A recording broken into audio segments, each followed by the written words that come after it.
From the diary of Anne Frank. तो Anne Frank कौन है? एनी फ्रैंक एक जर्मन थी, ज्यूइश रिलीजन की।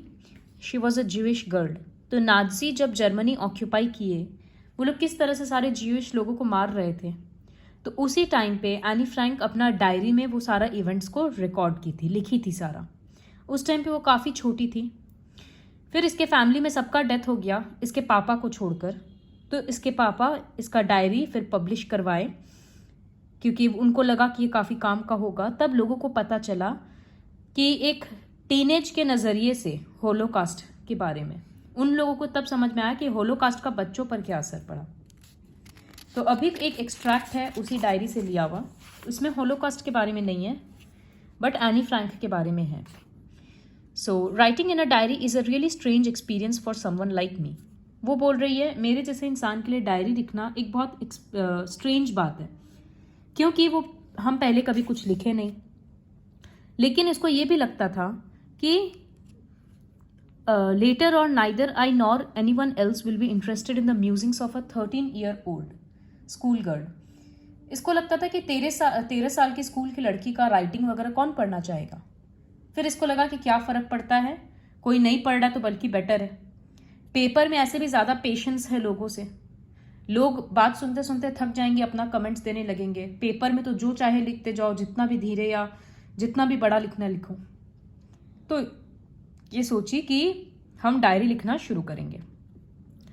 Now I am back to the point that prompted me to keep a diary in the first place. ये diary क्यों लिखना चाहती थी? क्योंकि इसके पास कोई फ्रेंड नहीं थी। अब ये एक 13-year-old लड़की थी, लेकिन ऐसा नहीं है कि ये बहुत सैड है। पेरेंट्स इसके बहुत अच्छे हैं। एक इसकी 16-year-old सिस्टर है। There are about 30 people I can call friends. तो इसका एक अच्छा फैमिली है, लविंग आंट्स है, एक अच्छा होम है। तो ऊपर से देखने से लग रहा है कि इतना तो अच्छा फैमिली है इसका, इतने अच्छे रिश्तेदार है, सब कुछ है। तो फिर ये लोनली क्यों है? क्योंकि इसका कोई ट्रू फ्रेंड नहीं है जिसके साथ ये अपना सारा बात शेयर कर सके। जब ये अपने फ्रेंड्स लोग के साथ बात करती है तो खाली इधर उधर का बात होता है उसमें, ऑर्डिनरी बात। कोई एक दूसरे का प्रॉब्लम शेयर नहीं करता है, क्योंकि कोई किसी में कन्फाइड नहीं करना चाहता है, खुल के अपना सारा बात नहीं बोलता। तो इसी वजह से ये सोची कि ये डायरी मेरे लिए एक फ्रेंड का काम करेगा। जो मन में आया वो इसको लिखते गई। और सिंस इसको डायरी को एक फ्रेंड बनाना था, इसी वजह से उसमें वो डेट्स और फैक्ट्स इस तरह से वो नहीं लिख रही थी। वो इस तरह से लिखती कि कोई हम अपने फ्रेंड से बात कर रहे हैं, और अपने डायरी को नाम दी Kitty. Since no one would understand a word of my stories to Kitty if I were to plunge right in, I'd better provide a brief sketch of my life, much as I dislike doing so. वो बोल रही है कि अगर हम diary में सीधा jump करके अपना प्रॉब्लम्स वगैरह लिखना शुरू कर देंगे तो किसी को स्टोरी समझ नहीं आएगा। तो किटी मेरी फ्रेंड है ना, तो पहले हमको एक ब्रीफ अपना स्केच देना पड़ेगा कि हम कहाँ से आए, क्या फैमिली में, एंड इस तरह से। तो ये बोल रही है कि my father the most adorable father I have ever seen. मतलब इसके पापा बहुत अच्छे थे। जब शादी हुआ तो इसके पापा 36 ईयर्स के थे और mummy 25। Sister Margot was born in Frankfurt in Germany in 1926 और इसका बर्थ हुआ 12 जून 1929। फ्रैंकफर्ट, जब तक ये 4 साल की थी तब तक फ्रैंकफर्ट में रही। फिर इसके पापा होलैंड चले गए। कुछ दिन के बाद इसकी मम्मी होलैंड गई, तो मार्गरेट और मतलब इसकी बहन को और एनी फ्रैंक खुद ये दोनों अपनी दादी के साथ रहने चली गई।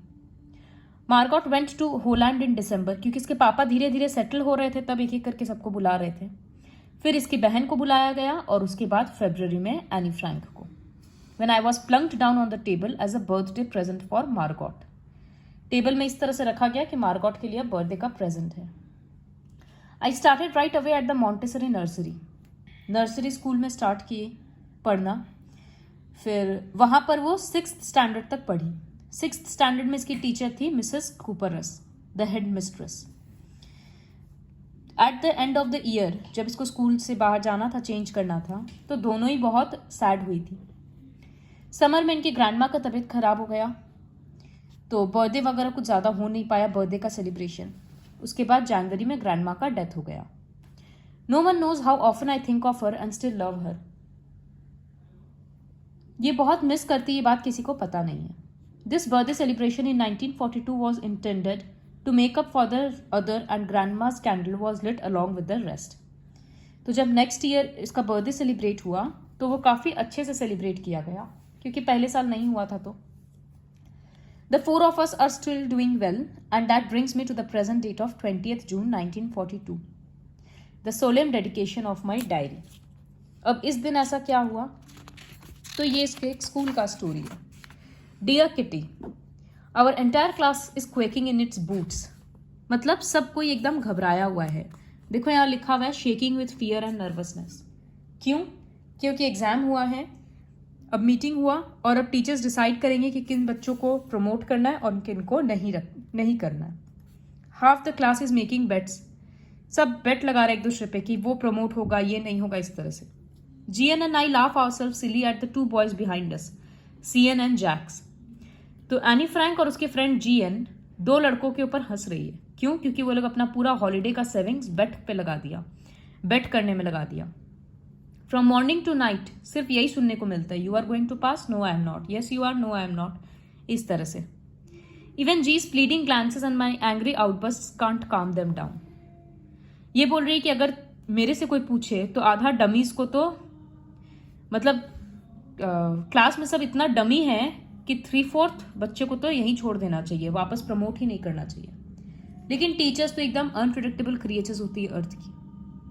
आई am not so worried about my girlfriends and my self. ये बोल रही है हम लोग तो पास हो ही जाएंगे, सिर्फ मैथ्स का हमको डाउट है। Anyway all we can do is wait until then. ये लोग एक दूसरे को बोलते रहते हैं कि अपना दिल मत छोटा करो। इसका टीचर्स के साथ काफ़ी पटता है। There are 9 of them, 7 men and 2 women. Mr. Keesing, the old foggy teacher, Foggy, who teaches maths, was annoyed with me for ages because I talked so much. तो इनके जो मैथ्स टीचर थे वो एनी फ्रैंक से काफ़ी चिढ़ते थे। क्यों? क्योंकि ये बहुत ज़्यादा बोलती थी। बहुत वार्निंग्स वगैरह पास हो गया, वो बहुत बार बोले कि कम बोलो या क्लास में मत बोलो, इस तरह से। तो वो उसको क्या किया, एक असाइनमेंट दिए लास्ट में इरिटेट होकर। एक ऐसे लिखना था और टॉपिक क्या था, अ चैटर बॉक्स। चैटर बॉक्स मतलब जो लगातार बोलते जाता है। तो ये एक बार तो असाइनमेंट रख ली अपने बैग में कि ठीक है लिखेंगे। बाद में वो अपना सारा होमवर्क फिनिश करने के बाद शाम को सोची कि अब इसके बारे में लिखना है। अब वो सोचने लगी कि इसके बारे में क्या लिखे, अपना पेन चबाने लग गई साथ साथ में। Anyone could ramble on and leave big spaces between the words. वो बोल रही है बड़ा बड़ा लिख सकते हैं, उल्टा सीधा लिखकर पेज तो भर सकते हैं, लेकिन हमको कुछ इस तरह का लिखना है जिससे मतलब टीचर को समझ में आए कि बोलना कोई बुरा बात नहीं है, चैटर बॉक्स कोई बुरा चीज़ नहीं है। तो फिर इसको एक आइडिया आया।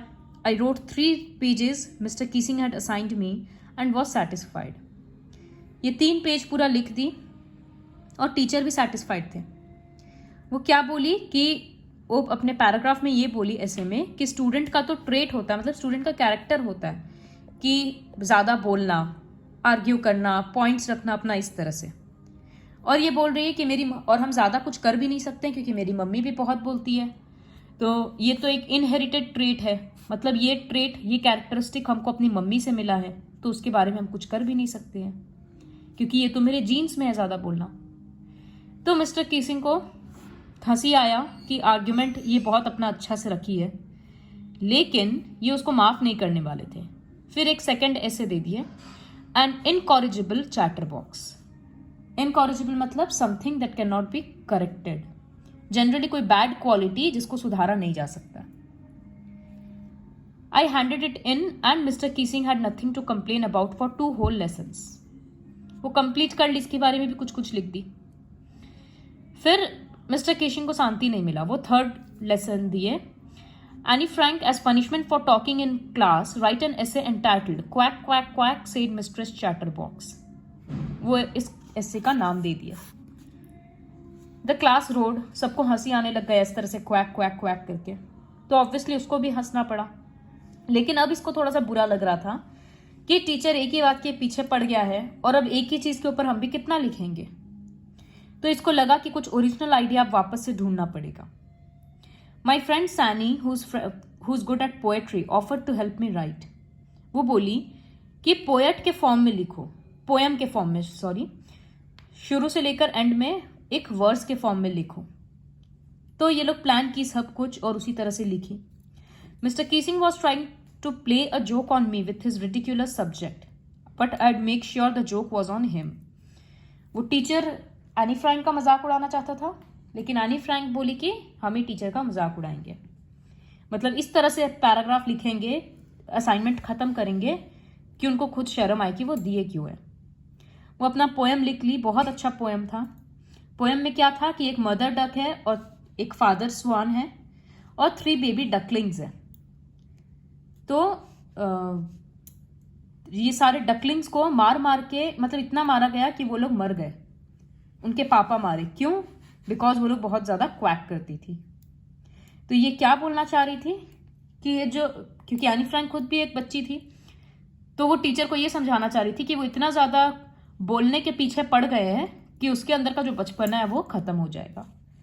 ये उसका बोलने का मतलब था। टीचर वो पोएम पढ़े और अपना भी कमेंट्स वगैरह उसमें ऐड किए और पूरे क्लास को पढ़ के सुनाए। उसके बाद से वो जितना चाहे बोल सकती है और कोई भी एक्स्ट्रा होमवर्क नहीं दिया जा रहा है। On the contrary, Mr Keesing always making jokes these days. In fact teacher भी आजकल मजाक करने लग गए हैं। So this is an extract from the diary of a young girl.